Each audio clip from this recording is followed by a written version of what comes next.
Unfortunately, Series 5 of Inside Number 9 has come to an end. Fortunately, Episode 6, The Stakeout, turned out to be a bloody great piece of telly, and so the series ended on a high. And while I didn't see that ending coming at all, the more I think about it, the more it feels like it was breathing down my neck the entire time. So this was another episode I was really looking forward to. As soon as I heard the title, I was hoping that the drama was just going to focus on Steve and Reese. By this point, they've got the old double act down to a fine art, and they're brilliant when it's just the two of them, as we saw in Bernie Clifton's dressing room. Very different episode, of course, but definitely one of my favourites from the last series. Also, the premise of The Stakeout gave us so many possibilities.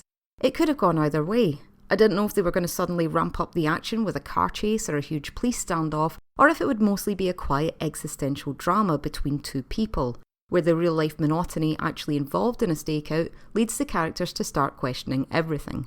Kinda like Samuel Beckett in a graveyard. Also, I must admit, I was really excited to see that it was set in a cemetery.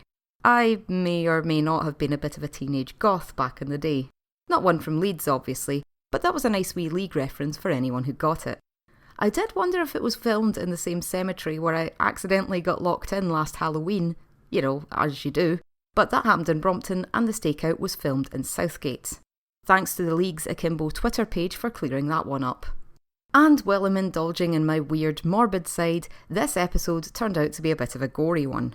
So, while I personally enjoyed that aspect, it might not be everyone's cup of tea. Or chai latte, if Reese is buying. Right, so here's what you all really want to hear about. Let's discuss the ending.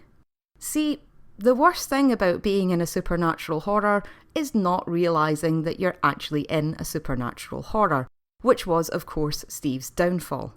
Needless to say, I loved it. It was gruesome, it was creepy, and probably the best suddenly vampires moment since From Dusk Till Dawn. I guess the moral is, always expect vampires. On paper, I know that ending is pure bananas, and if anyone had told me, I would have probably thought that they were joking. However, watch it again and you'll see the clues are all very much there. It's just a case of putting them all together. For example, Reese always has the two coffees in his hands, so Steve has to invite him into the car. He makes Steve avoid the bridge because he can't cross running water. The episode kept drawing attention to the tikka masala, which of course would be loaded with garlic. Fun fact, the recipe is believed to have originated in Glasgow, of all places. Plus, there were a million other nods to vampire lore that become so obvious during the rewatch, which is always the best part of watching Inside Number 9. On top of that, the music just screams gothic horror, and the whole thing was set in a bloody graveyard. Even the title, The Stakeout, made me feel like a total idiot. It was just staring at us the whole time, though obviously not through the mirror. How did they manage it? Because once again, we had some brilliant misdirection from the boys.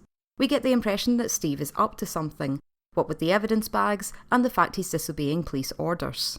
I started to think he might be planning some kind of crime himself, or that he might have had something to do with his partner's death. There was also the issue of his possible undiagnosed PTSD, which looked like it would come into play at some point.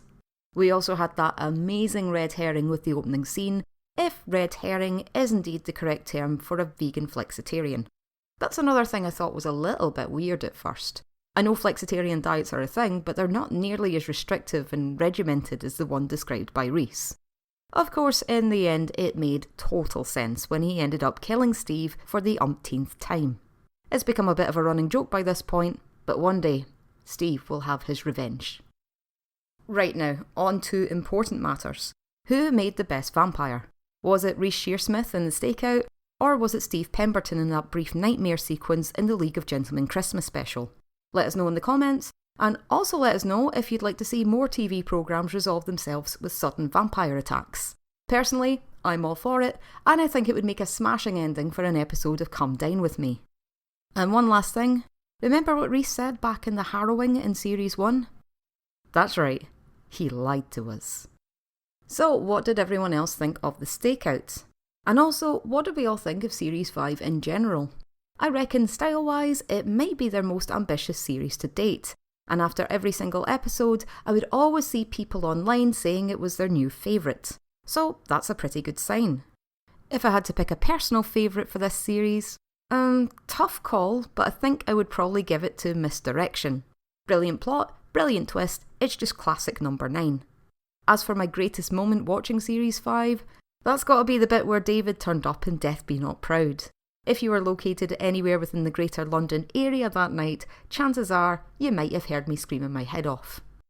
So, bit of good news, if you haven't heard already, the BBC have just gone and ordered Series 6 of Inside Number 9 and Series 7. No idea when we'll get to see those, but that's something to look forward to. And speaking of future projects, the next Number 9 video coming up in my channel will be the 5 least popular episodes of Inside Number 9 and why I still like them. This will feature 5 episodes from Series 1 to Series 4 and it'll be up as soon as it's ready. After that, I'll be trying out something slightly different, which isn't about Inside Number 9, but it's most definitely a related topic. And that's all I'm going to say for now. Finally, I'd just like to announce that, as of a few days ago, my channel has hit 2,000 subscribers. Thanks so much to every single one of you, and please remember to like, share and subscribe if you haven't already. And while we're at it, let's keep spreading the word about Inside Number 9. I'm delighted to hear more people finally talking about it, and I really can't wait to see what they do next. So, that's it from me. Good night, sleep tight, and don't let the bugger bite you.